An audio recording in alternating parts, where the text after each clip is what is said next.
Okay, today we're going to talk about the difference between monthly goals and annual goals. I do this for a reason because monthly goals are obviously smaller time span and also more specific. And then annual goals are a bit broader, right? They're more of the 300,000 foot view, so to speak.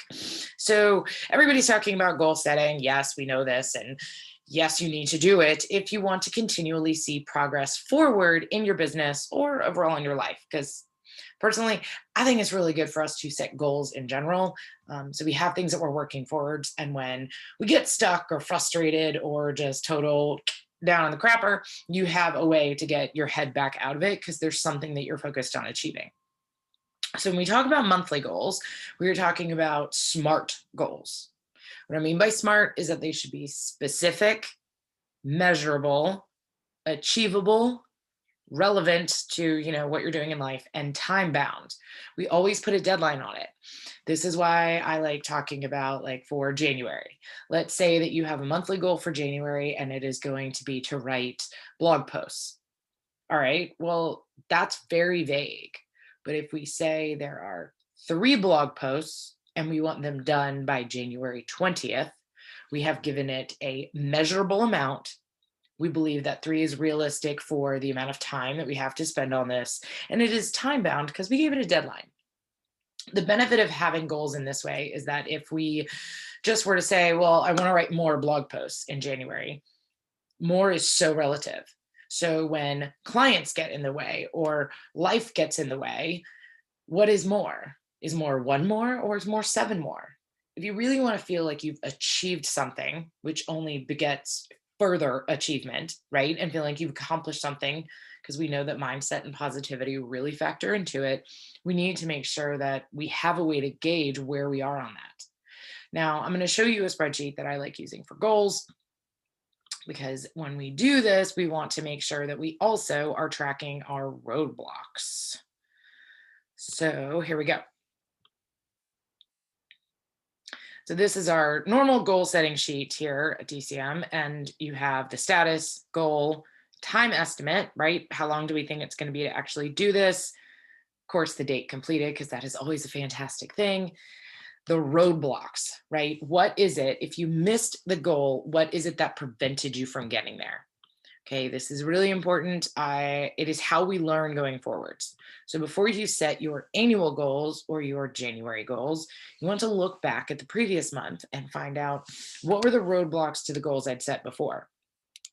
If I said I wanted to write 5 blog posts in November or December now, and the holidays gotten in the way, and I'm like, yeah, 5 is never going to happen. Okay, well, January, I'm going to set more realistic expectations so that my goals are in SMART, achievable.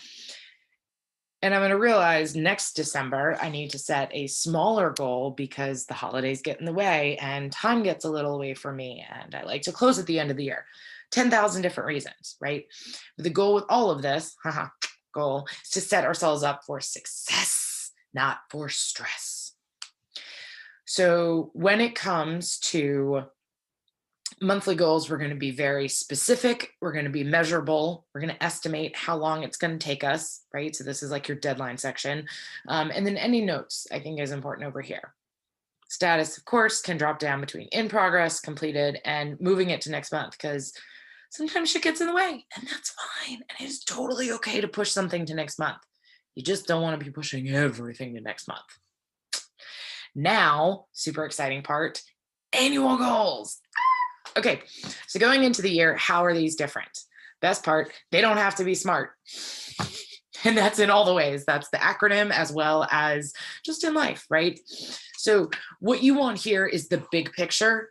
You don't need to know how to achieve these goals yet in order to set them. For example, you could say one of your goals is to make $300,000 in revenue.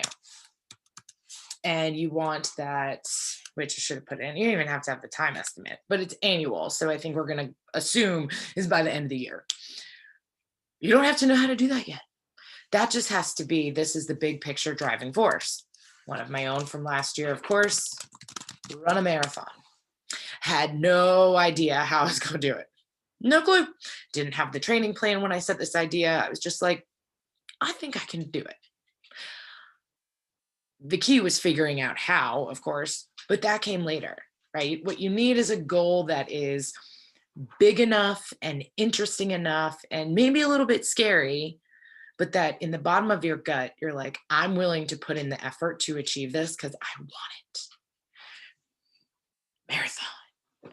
Yeah. And guess what? All the things, which is, of course, why I love using running analogies for this, it was hard. There were tears. There was screams at different times. There was a whole lot of pain, physical, emotional, mental, all the things. There was also a tremendous amount of accomplishment, amazing feelings, strength, improvement. There are so many benefits, and they do outweigh the negatives, right? They outweigh the growing pains or the roadblocks that I ran into along the way. So when you think about your goals, think about big picture. You do not have to know how to accomplish these, right? So what we need also, and I encourage all of you, set a revenue goal. Pick a number. I advise you do it at least 10% more than what you made this year. I think it is very doable for most businesses to accomplish this, right? Yes, it takes work, but again, that's what I'm here for, is to help you do it as efficiently and effectively as possible. So make sure one of your annual goals is revenue related. Okay. The best part about that too is that then we take that goal, right? And let's say, okay, I want to make $300,000 next year. Well, then we go and we break it down into monthly goals from there. Well, in order to make that, how many packages do I need to sell? Let's say 5 a month. All right. Well, in order to sell 5, how many leads do I need to get in? 30. It's a low conversion rate, but it's a fun number to work with. So that tells me, right? So we're working down on this funnel, right? So we're going to pretend this is like a pyramid. In order to get $300,000, I need to sell 5 packages, which means I need 30 leads to get to that. And in order to get 30 leads, I need to be sending out 4 emails per month. I want to say email campaigns per month. Okay. That's what it takes. So that way I know, all right, now my monthly goal is 4 email campaigns. So that can generate 30 leads for me that month so that I can sell 5 packages so that I can accomplish, right? This should actually be a little bit higher so that I can accomplish, this was supposed to be 5 per month, this $300,000 goal by the end of the year. And of course, this does also require that I actually stay on budget with all of my other business expenses. But again, that's a separate video and a separate lesson for a separate day. Right now, what we want to do is set the big goals, or as a lot of people, you may have heard goals that are called BHAGs, big, hairy, audacious goals, shit that scares you a little bit, but seems like it's just out of your reach. Like you're gonna get there and you want to get there, but right now it's just out of your reach and you're like, oh, I'm terrified to get it. That's the goal you want, because that's also the one that is going to get you excited to wake up in the morning to work on. It is going to get you excited to create new content. The ideas are going to be flowing, and the value that you bring to your clients is then, of course, going to increase.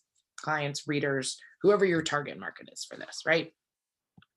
So another category that you could add into your spreadsheet, which I didn't have here, but we can easily do, is we're going to add a column to the right, and we're going to get rid of the data validation.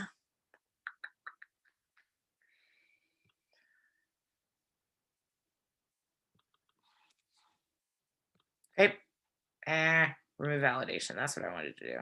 Okay, and you can set a category for this because we want to make sure like our businesses are not the only things we're working on. Life is important too. And quite frankly, if you're not loving life in general or something is hard at home or with kids, it is going to feed into your business and vice versa, right? These are all very interconnected. So we're going to learn how to spell, first of all, and then we're going to come here to the category. And this is going to be, let's say, sales. This is going to be life. Then let's say another one is you want to be more involved with your kids' school, or you want to make 10 new friends, or 10 new referral partners, slash, it could even be affiliate marketing partners. Okay. You don't need to know how to get there. We'll break that down. These are just things that you want to do. Some can have a quantity on them, some of them don't need to be, right? Eventually, they're going to have this. So, this is what you kind of want to think about. And this is going to be, right? Parenting is this category, or you could just put it as life. This is also going to be life. This would be business. So, you can go really big and just have business slash life, or you can break it down and have sales. This will be parenting. This would be health. You can put another one of finances, and it could be save money for a house. Okay. The next goal is going to be, well, let's figure out how big of a house do we want, right? How much is that house therefore going to be? How much of a down payment do we need? See, so we're going to start at the big thing, save money for a house. Then we figure out how big of a house we want, how much that house costs, how much of a down payment we need to have. And then we take the down payment and we break it apart into monthly revenue goals or monthly saving goals at this point. You can also add in things that help you from a professional basis, right? Like take one continuing, like take education, continuing education courses for sales. You want to get better at sales. Fantastic. Don't need to know which course it is. You don't need to know how many. You just want to get better at sales. Fantastic, right? That's going to also directly feed into the $300,000 in revenue, right? So this is fantastic. So you want to start really at the large scale.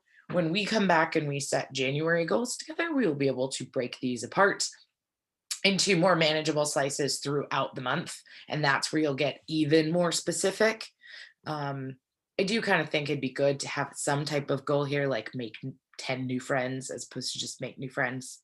So sometimes it's nice to quantify some of them. The revenue, you got to set a number to it. No way around it. Even if that number is just 10% more than last year, or it's break even with last year, because maybe 2021 was a lot harder than 2020. And you're like, I just would be happy to stay consistent. I'll throw a ticker tape parade if I improve. Okay, fantastic. That is fine. But we need to write these down. As you know, science has proven as we write the things down, we actually have a better drive to accomplish them.